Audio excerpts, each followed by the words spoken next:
नमस्कार प्यारे साथियों, स्वागत है आज की ऑनलाइन क्लासेस में। आज की क्लास में शत्रु श्रेणी कर्मचारी भर्ती 2025 के लिए अब पिछला पेपर देखेंगे ताकि हमें एग्जाम्स पैटर्न है समझ में आ जाए और एग्जाम्स में किस लेवल के जो क्वेश्चन है वह पूछे जाते हैं तो ये भी समझ में आ जाए। तो इस क्लास पर अंत तक बने रहना। आज की क्लास में हम राजस्थान जीके के कुल 50 क्वेश्चन देखेंगे जो शत्रु श्रेणी भर्ती 2019 में पूछे गए क्वेश्चन है। तो शुरुआत करेंगे हम प्रथम क्वेश्चन से। निम्नलिखित में से कौन सा ग्रंथ जालोर के शासकों की उपलब्धि के बारे में बताता है? बताइए राइट आंसर जल्दी से। पृथ्वीराज विजय, हमीर महाकाव्य, प्रबंध चिंतामणि या फिर कानरदेव प्रबंध। तो जल्दी से हम लॉक करेंगे ऑप्शन नंबर डी को, जो कि हमारा राइट आंसर है कानरदेव प्रबंध, जिसके जो रचनाकार थे वो थे पद्मनाभ। उसके बाद युद्धों की तिथियां, जो राजस्थान में क्रमबद्ध युद्ध हुए थे तो उनमें से हमारा पहला युद्ध है वो है रणथंभौर का युद्ध, जो कि 1301 ईस्वी में हुआ था। इस तिथि को आपको याद रखना है। उसके बाद दूसरा युद्ध है हुआ था चित्तौड़ का युद्ध, तो ये युद्ध हुआ था 1303 ईस्वी में। उसके बाद सिमणा का युद्ध जो कि बाड़मेर जिले में हुआ था 1308 ईस्वी में, और अंत में हुआ था जालोर का युद्ध, तो ये हुआ था 1311 ईस्वी में। तो इस तरीक को आपको हमेशा याद रखना है। वैसे आपको ये तरीक याद हो जाएगी रसी सीजा, रणथंभौर का युद्ध, चित्तौड़ का युद्ध, सिवाना का युद्ध और जालोर का युद्ध। अब देखते हैं क्वेश्चन नंबर 2। क्वेश्चन नंबर 2 है राजस्थान का कौन सा जिला अजरक प्रिंट के लिए प्रसिद्ध है? अजरक प्रिंट बताइए। बीएसटीसी एग्जाम्स 2025 में पूछा जा चुका है क्वेश्चन अजरक प्रिंट का। तो हम लॉक करेंगे ऑप्शन नंबर डी को, बाड़मेर जिला। अजरक प्रिंट और मलिर प्रिंट के लिए जो हमारा प्रसिद्ध जिला है वो है बाड़मेर जिला। उसके बाद पटवारी एग्जाम्स 2025 में सेकंड शिफ्ट में ये क्वेश्चन पूछा जा चुका है ब्लू पॉटरी के बारे में, तो हमारा प्रसिद्ध जिला है जयपुर। एक क्वेश्चन बनता है ब्लैक पॉटरी के बारे में, तो कोटा जिला। अब देखते हैं क्वेश्चन नंबर 3। मारवाड़ा परगनारी विगत का लेखक कौन है? मारवाड़ा परगनारी विगत, दयालदास, चारण शिवदास, मोहनोत नैणसी या फिर पद्मनाभ। साथियों क्लास पर अंत तक बने रहना और पसंद आए तो लाइक और सब्सक्राइब जरूर कर देना। प्रत्येक क्वेश्चन सटीक आंसर की से समझाने वाला हूं। हम लॉक करेंगे ऑप्शन नंबर सी को, मोहनोत नैणसी, जो कि हमारा राइट आंसर है। उसके बाद है दयालदास, तो बीकानेरा राठौड़वारी ख्यात, तो इसके जो रचनाकार थे वो थे हमारे दयालदास। उसके बाद है असलदास खिसिरी वसनिका, तो इसके जो रचनाकार थे वो थे शिवदास सारण। और अंत में पद्मनाभ। हमने इसका जिक्र पहले क्वेश्चन में किया था। तो जालोर के शासकों का जो वर्णन मिलता है वो मिलता है कानरदेव प्रबंध में, तो इसके जो रचनाकार थे वो थे पद्मनाभ। अब देखते हैं क्वेश्चन नंबर 4। गोरा बादल महल और नवलखा बुर्ज कहां पर स्थित है? गोरा बादल महल, ये क्वेश्चन आपको याद रखना है। तो हम लॉक कर देते हैं ऑप्शन नंबर ए को, चित्तौड़गढ़ जिले में या फिर चित्तौड़गढ़ दुर्ग में। अगला क्वेश्चन, क्वेश्चन नंबर 5 है अमृता देवी के नाम से वन्यजीव उद्यान किस जिले में स्थित है? अमृता देवी वन्यजीव उद्यान या फिर खेजड़ली गांव कौन से जिले में स्थित है?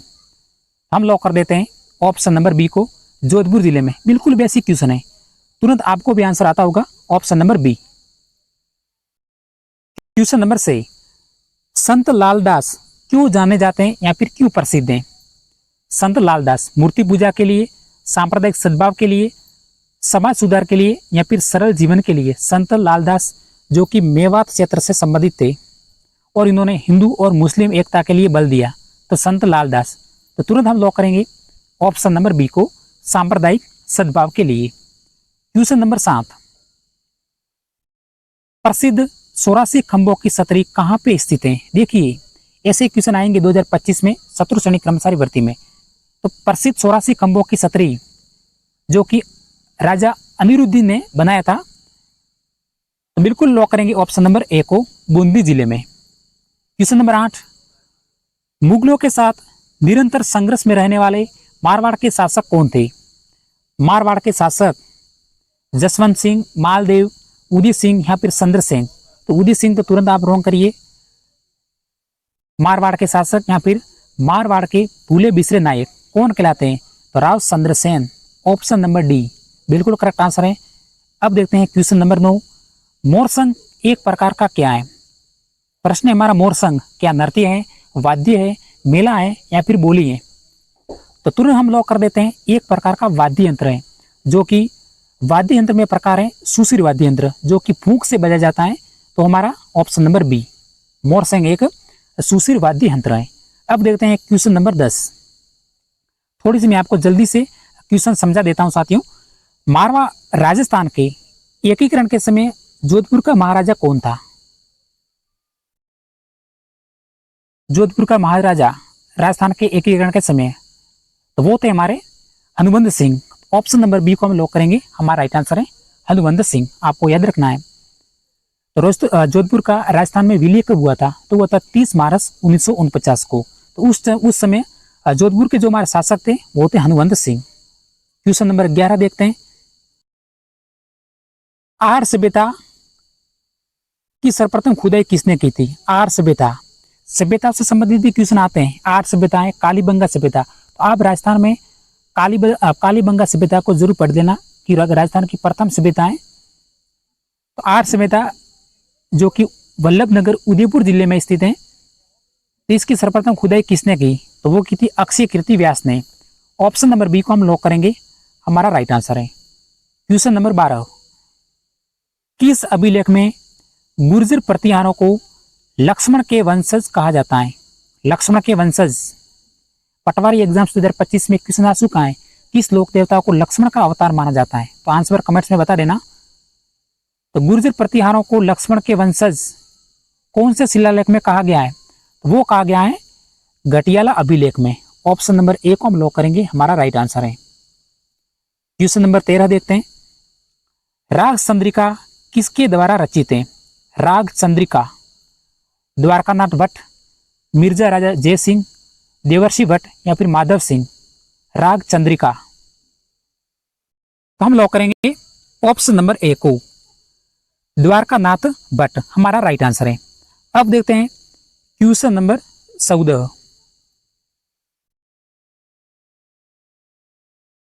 अकबर की शाही सेना ने किसके नेतृत्व में जोधपुर पर कब्जा किया? अबुल फजल, मान सिंह, हुसैन कुली खां या फिर बदायूनी। तो हमारा राइट आंसर है ऑप्शन नंबर सी, हुसैन कुली खां। हमें बदायूनी या फिर मान सिंह नहीं बनना है। अकबर की शाही सेना ने किसके नेतृत्व में जोधपुर पर कब्जा किया था? तो वो किया था हुसैन कुली खां के नेतृत्व में। ऑप्शन नंबर सी को हम लॉक करेंगे, हमारा राइट आंसर है। अब हमारा क्वेश्चन नंबर 15। अहिरवाटी और मेवाती बोलियां निम्न में से किस वर्गीकरण में आती है? तो पहले नेगेटिव आंसर तुरंत गलत करिए। अहिरवाटी और मेवाती बोलियां, तो आपको पता होना चाहिए मेवात क्षेत्र कौन से क्षेत्र को कहा जाता है? तो अलवर और भरतपुर क्षेत्र को। तो देखिए दक्षिण राजस्थान, तो इसको तुरंत आपको गलत करना है, क्योंकि दक्षिण राजस्थान में तो डूंगरपुर और बांसवाड़ा जिले आते हैं। उसके बाद पश्चिमी राजस्थान भी नहीं हो सकता है। तो हम लॉक करेंगे उत्तर पूर्वी राजस्थानी। अहिरवाटी और मेवाती बोलियां मुख्यतः उत्तर पूर्वी राजस्थान की बोलियां हैं। ऑप्शन नंबर बी जो कि हमारा राइट आंसर है।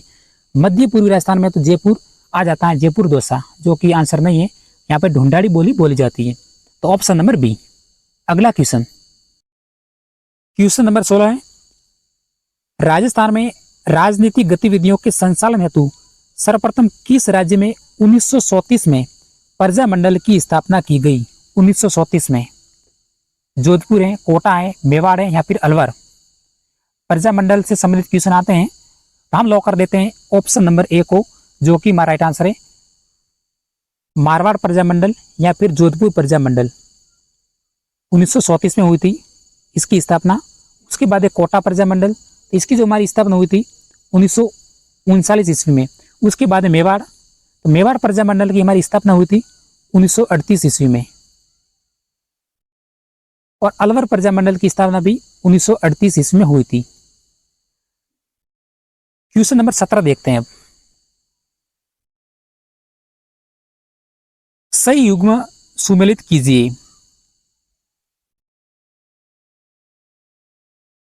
जसनाथ जी, शीतला जी, जाम्बो जी और जीण माता जी, इसके स्थल दे रखे हैं।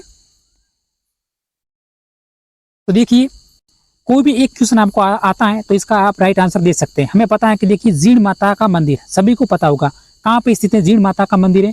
तो रेवासा गांव सीकर जिले में स्थित है। तो डी का फर्स्ट। देखिए वैसे तो बाकी ऑप्शन तुरंत ही गलत हो चुके हैं। हमें पता है कि जीण माता का मंदिर है जो कि रेवासा गांव सीकर में स्थित है, तो ऑप्शन नंबर ए को हम राइट कर देते हैं। उसके बाद देखिए जसनाती संप्रदाय कतियासर बीकानेर में स्थित है, तो ए का सोता। तो वैसे देखिए ए का सोता किसी में भी नहीं है, ऐसे भी आप आंसर दे सकते हैं। उसके बाद है शीतला जी, तो शीतला जी साक्षी जयपुर है, और जाम्बो जी है मुकाम नोखा। ऐसे क्वेश्चन कौन गलत करेगा? तो तुरंत हमारा ऑप्शन नंबर ए है। अब देखते हैं अगला क्वेश्चन, क्वेश्चन नंबर 18।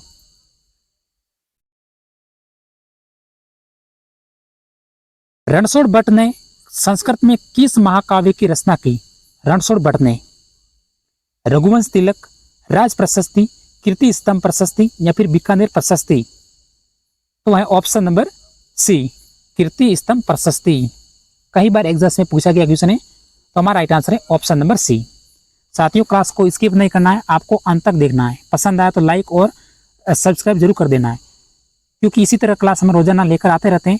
हमारी प्ले लिस्ट में भी आपको पुराने सालों के पेपर मिल जाएंगे।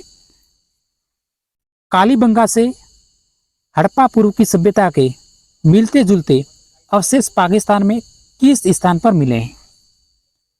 चुतका गैंटोर, लाहौर, कोट डीजी या फिर मोट मोंगरी? तो हमारा राइट आंसर है option number C, Kot Diji. बिल्कुल करेक्ट आंसर है ऑप्शन नंबर सी। एक दो क्वेश्चन थोड़े से हार्ड हो सकते हैं, यही हमारे सिलेक्शन का आधार बनते हैं, तो ऑप्शन नंबर सी। अगला क्वेश्चन, नवल सागर तालाब कहाँ स्थित है? नवल सागर तालाब वन लाइनर क्वेश्चन है, 1 से 2 सेकंड का क्वेश्चन है। नवल सागर तालाब कोटा, बूंदी, जयपुर या फिर अलवर? तो हम लॉक कर देते हैं ऑप्शन नंबर बी, बूंदी में। उसके बाद 21वां क्वेश्चन है, निम्नलिखित संतों में से कौन सा संत मुसलमान था? हमने इसका जिक्र पहले कर चुके हैं, जिन्होंने हिंदू और मुसलमान एकता के लिए बल दिया था, तो कौन से थे? वो थे हमारे लाल दास। ऑप्शन नंबर सी है जो कि हमारा राइट आंसर है। इसका जिक्र हमने पहले भी कर चुका हूं, तो ऑप्शन नंबर सी। अगला क्वेश्चन, क्वेश्चन नंबर 22,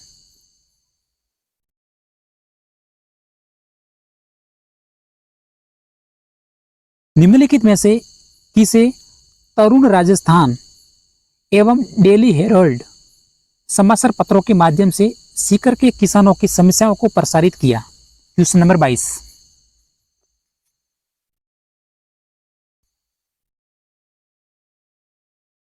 तो हम लॉक करेंगे ऑप्शन नंबर बी को, राम नारायण चौधरी, जो कि हमारा राइट आंसर है ऑप्शन नंबर बी। अगला क्वेश्चन है क्वेश्चन नंबर 23, गोराधाय ने मारवाड़ के किस शासक की जान बचाई?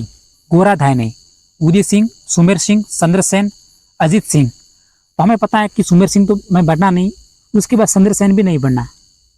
अब आपको आंसर बताना है।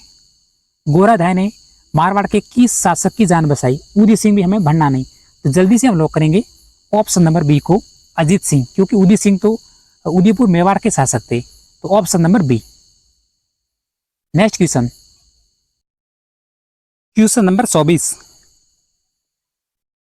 जयपुर के किस कस्बा शासक ने 1818 में ईस्ट इंडिया कंपनी से संधि की? जयपुर के कौन से शासक थे जिन्होंने 1818 में ईस्ट इंडिया कंपनी से संधि की?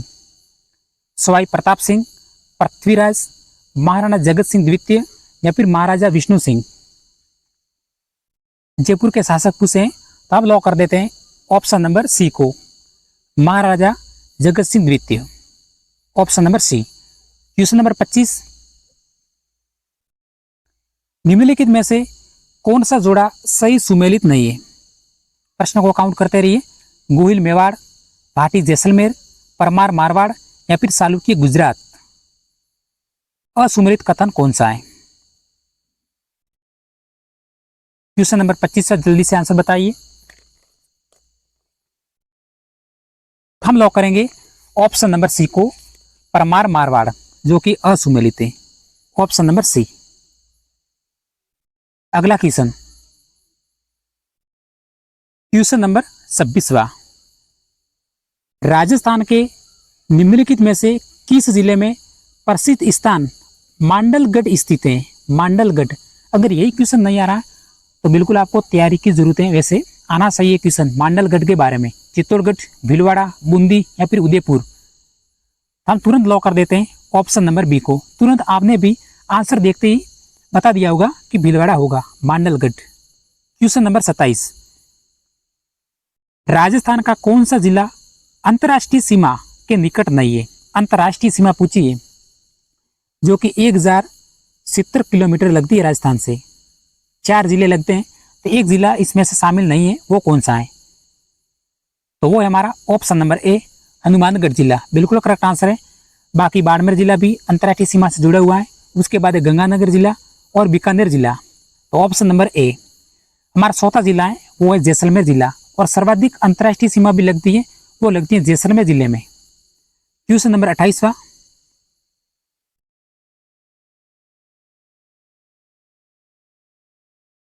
डाई नदी का संबंध राजस्थान के किस जिले से है? डाई नदी का संबंध राजस्थान के किस जिले से है? तो वो है हमारा ऑप्शन नंबर सी, अजमेर जिले से। बिल्कुल करेक्ट आंसर है। डाई नदी है जो कि अजमेर जिले में बहती है, तो ऑप्शन नंबर सी।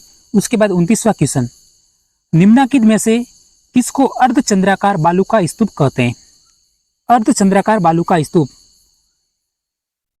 अर्घ, बरखान, शिव या फिर अनुप्रस्थ, इन दोनों में से आप भी कन्फ्यूजन हुए होंगे। तो देखिए अर्धचंद्राकार बालू का स्तूप कहते हैं, वो कहते हैं बरखान। तो ऑप्शन नंबर बी है जो कि हमारा राइट आंसर है। पहले मैं आपको जल्दी से आंसर बता देता हूं कम समय में। अब है क्वेश्चन नंबर 30, निम्नलिखित में से कौन सी प्रमुख खारे पानी की झील लूणी बेसिन में स्थित है? लूणी बेसिन में बताइए। क्वेश्चन नंबर 30वां, तो वो है हमारा ऑप्शन नंबर डी, 15 झील। ऑप्शन नंबर डी को हम लॉक करेंगे, हमारा राइट आंसर है। अगला क्वेश्चन, क्वेश्चन नंबर 31वां, कोठारी नदी का उद्गम स्थल कौन सा है? कोठारी नदी। तो देखिए नदियों से और उद्गम स्थल एग्जाम्स में पूछे जाएंगे, क्योंकि इसमें हमारे सिलेबस में भी कुल 20 क्वेश्चन पूछे जाने वाले हैं राजस्थान भूगोल के। तो तुरंत याद कर लेना नदियां और उसके उद्गम स्थल। तो कोठारी नदी का उद्गम स्थल तो लॉक करेंगे दिवेर पहाड़ी से। कोठारी नदी का जो उद्गम स्थल है हमारा दिवेर की पहाड़ियां, जो कि भीलवाड़ा जिले में। उसके बाद 32वां क्वेश्चन, निम्न में से किस जिले में भूरी मृदाएं मिलती है? बताइए भूरी मृदाएं। क्वेश्चन नंबर 31वां, बाड़मेर है, नागौर है, जालोर है या फिर Sawai Madhopur.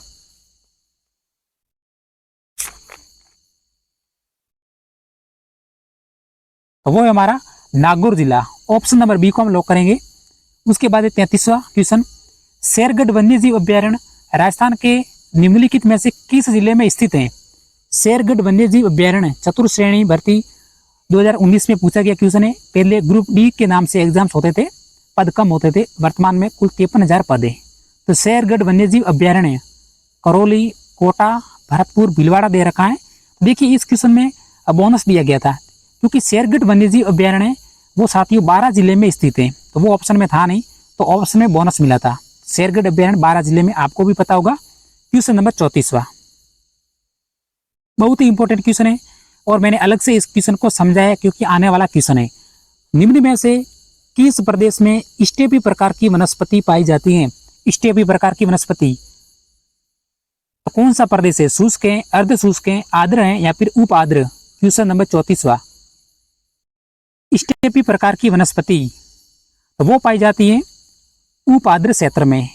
Option number D को हम लॉक करेंगे, हमारा राइट आंसर है। देखिए क्षेत्र से संबंधित आपको याद रखने जिले जो कि इंपॉर्टेंट जिले। देखिए शुष्क क्षेत्र तो प्रमुख जिला जैसलमेर। अगर शुष्क क्षेत्र के बारे में क्वेश्चन आएगा तो उसमें जैसलमेर जिला 100% दिया होगा। उसके बाद अर्ध शुष्क क्षेत्र तो जोधपुर जिला है, उप आर्द्र क्षेत्र है जयपुर जिला है, आर्द्र है सवाई माधोपुर और दूसरा आप इसमें भर देना सिरोही जिला। उसके बाद अति आर्द्र क्षेत्र झालावाड़। सवाई माधोपुर और सिरोही जिला नहीं बनना, आर्द्र क्षेत्र में सवाई माधोपुर और हाड़ौती क्षेत्र बनना है। उसके बाद अति आर्द्र जिला, देखिए अति आर्द्र में झालावाड़ है और सिरोही क्षेत्र है, क्योंकि आपको पता है कि राजस्थान में सर्वाधिक वर्षा तो कौन से जिले में होती है? तो झालावाड़ जिले में होती है। और सर्वाधिक वर्षा वाला स्थान कौन सा है? तो माउंट आबू सिरोही। तो ये हमारे अति आर्द्र क्षेत्र में आते हैं। तो ये जिले आपको याद रखना जरूरी है। शुष्क, अर्ध शुष्क, उपाद्र, आर्द्र और अति आर्द्र। राजस्थान को कुल 5 जलवायु भागों में बांटा गया है और इनसे संबंधित जिले मैंने आपको बता दिया है, जो कि आपको याद रखना है। कम से कम 2 से 3 क्वेश्चन आएंगे इन क्षेत्र से संबंधित। 35वां क्वेश्चन, सूखा संभावित क्षेत्र कार्यक्रम कब लागू किया गया? सूखा संभावित क्षेत्र कार्यक्रम हमारे सिलेक्शन का आधार यही क्वेश्चन बनते हैं। अगर क्वेश्चन का आंसर आता तो ठीक है, नहीं आता तो हम बता देते हैं 1974-75 हमारा राइट आंसर है। सूखा संभावित क्षेत्र कार्यक्रम 1974-75 में लागू किया गया।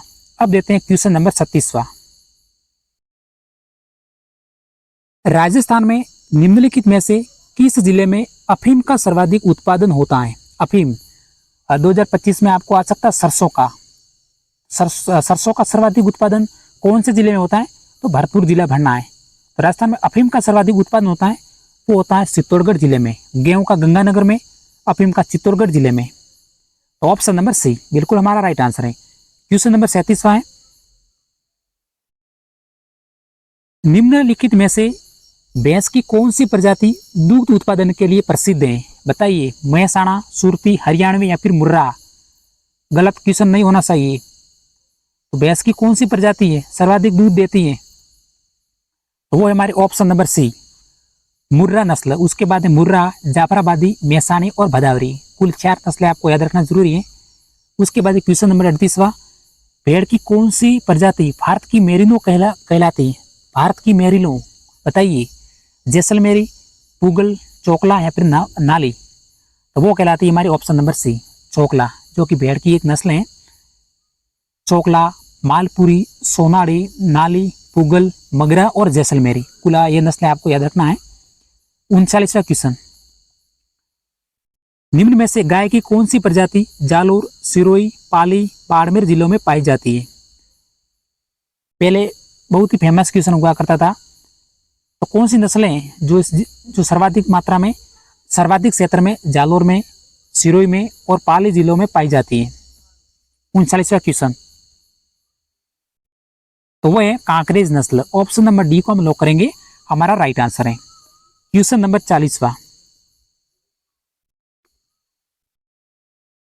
सोम कमला अंबा सिंचाई परियोजना से लाभ कौन से जिलों को प्राप्त होता है? सोम कमला अंबा सिंचाई परियोजना से लाभ कौन से जिले युग्म को प्राप्त होता है? उदयपुर, डूंगरपुर, बांसवाड़ा, उदयपुर, प्रतापगढ़। अब ये क्वेश्चन बहुत ढंग का है। सोम, कमला और अंबा सिंचाई परियोजना लाभान्वित जिले कौन से हैं? तो वो है हमारा उदयपुर और डूंगरपुर जिला। ऑप्शन नंबर ए को हम लॉक करेंगे, हमारा राइट आंसर है। अब हमारे अंतिम 10 क्वेश्चन है शेष। कौन सा जोड़ा सही सुमेलित नहीं है? असुमेलित कथन की हमें पहचान करनी है। सिंगाना क्षेत्र दे रखा है, बिंदासर, बिदासर, रेल मगरा, राजपुरा, दरीबा। तो असुमेलित कथन कौन सा है? तो सिंगाना झुंझुनू में क्षेत्र में सबको पता है। बिदासर शुरू में, ये भी सबको पता है। रेल मगरा ये उदयपुर में नहीं है, तो ऑप्शन नंबर सी है जो कि हमारा राइट आंसर है। बाकी राजपुर, दरीबा राजसमंद जिले में, तो ऑप्शन नंबर सी को हम लॉक करेंगे। अगला क्वेश्चन, क्वेश्चन नंबर 42वां, निम्नलिखित में से कौन से काल की चट्टानों में सीसा तथा जस्ता मिलता है?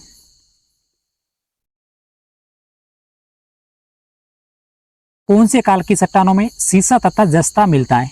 आर्कियन व प्रोटेरोजोइक या फिर प्रोटेरोजोइक व मेसोजोइक या फिर सिनोजोइक व प्रोटेरोजोइक या फिर क्रेम्बियन व कार्बोनिफेरस? हम लॉक कर देते हैं ऑप्शन नंबर ए को, आर्कियन व प्रोटेरोजोइक में। बिल्कुल करेक्ट आंसर है option number A. Question number 43वां, कौन सा पेट्रोलियम उत्पादन स्थल बाड़मेर में स्थित नहीं है? मंगला, भाग्यम, तनोट या फिर ऐश्वर्या? हम लॉक कर देते हैं ऑप्शन नंबर सी को, तनोट। सबको मालूम होगा इसके बारे में। तनोट एक मंदिर है जो कि जैसलमेर जिले में स्थित है, तो ऑप्शन नंबर सी। अब देखते हैं अगला क्वेश्चन,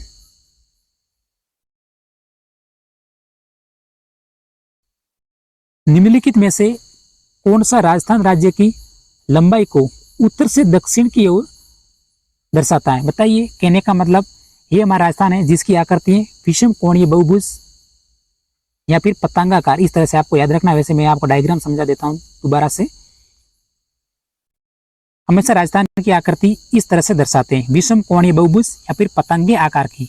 आपको इस तरह से बनाना है। तो हमारा पूछा है कि उत्तर से दक्षिण की लंबाई कितनी है। यह लंबाई पूछी है 589, 529, 869 या फिर 826, ये बताना है। तो यह हमारा राइट आंसर है ऑप्शन नंबर डी, 826 है। उत्तर से दक्षिण राजस्थान की जो हमारी लंबाई है वो है 826। उसके बाद है पूर्व से पश्चिम। तो पूर्व से जो हमारी पश्चिम राजस्थान की लंबाई है वो है 869। और इसका अंतर पूछा जा चुका है एग्जाम्स में। रीट में पूछा था कि राजस्थान में उत्तर से दक्षिण और पूर्व से पश्चिम की लंबाई में अंतर कितना है। तो साथियों 43 किलोमीटर का। तो इस तरह से आपको याद रखना है। तो ऑप्शन नंबर डी, 826 किलोमीटर। अगर इस क्वेश्चन को आपने देखा है तो आप में समझ में भी आया होगा, 826 किलोमीटर। अब देखते हैं अगला क्वेश्चन, 45वां क्वेश्चन है, क्षेत्रफल की दृष्टि से निम्नलिखित में से कौन सा राजस्थान के बाद सबसे बड़ा राज्य है। सबसे बड़ा राज्य पूछा है। बेस्ट क्वेश्चन है, क्षेत्रफल की दृष्टि से निम्नलिखित में से कौन सा राजस्थान के बाद सबसे बड़ा राज्य है। तो हमें पता है कि सबसे बड़ा राज्य तो हमारा राजस्थान है। तो दूसरा कौन सा है। हमें आंध्र प्रदेश भरना नहीं है, क्योंकि आंध्र प्रदेश का अब तेलंगाना राज्य बनने के बाद लगभग 4 राज्यों की श्रेणी में हट गया है। तो दूसरा सबसे बड़ा राज्य कौन सा है बताइए। तो वो है हमारा Madhya Pradesh, option number B. सबसे बड़ा राज्य राजस्थान है, दूसरा मध्य प्रदेश है, तीसरा राज्य है वो हमारा महाराष्ट्र है और चौथा है उत्तर प्रदेश। अगला क्वेश्चन, विलास सिंचाई परियोजना का संबंध निम्नलिखित में से किससे है। तो इसमें बोनस मिला है।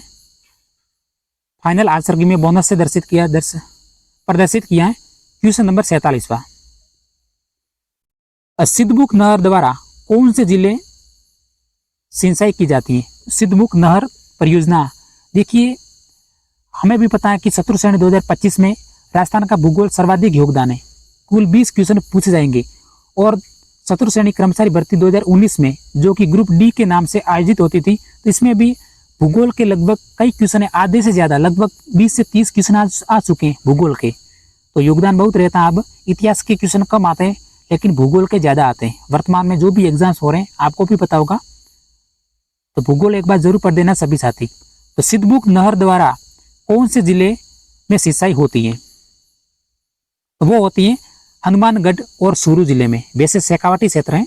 तो ऑप्शन नंबर सी बिल्कुल करेक्ट आंसर है। नेक्स्ट क्वेश्चन है क्वेश्चन नंबर 48वां, कोलायत लिफ्ट नहर का नया नाम क्या है। तो देखिए लिफ्ट नहर याद करिए आप, कुल 7 लिफ्ट नहर है। तो कोलायत लिफ्ट नहर का नया नाम पूछा है।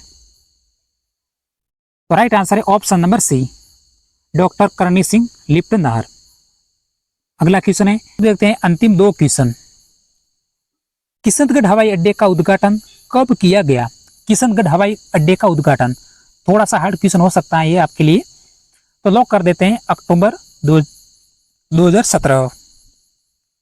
अब अंतिम क्वेश्चन देखते हैं, कमरों को खुशबूदार एवं ठंडा करने के लिए किस घास का उपयोग किया जाता है बताइए।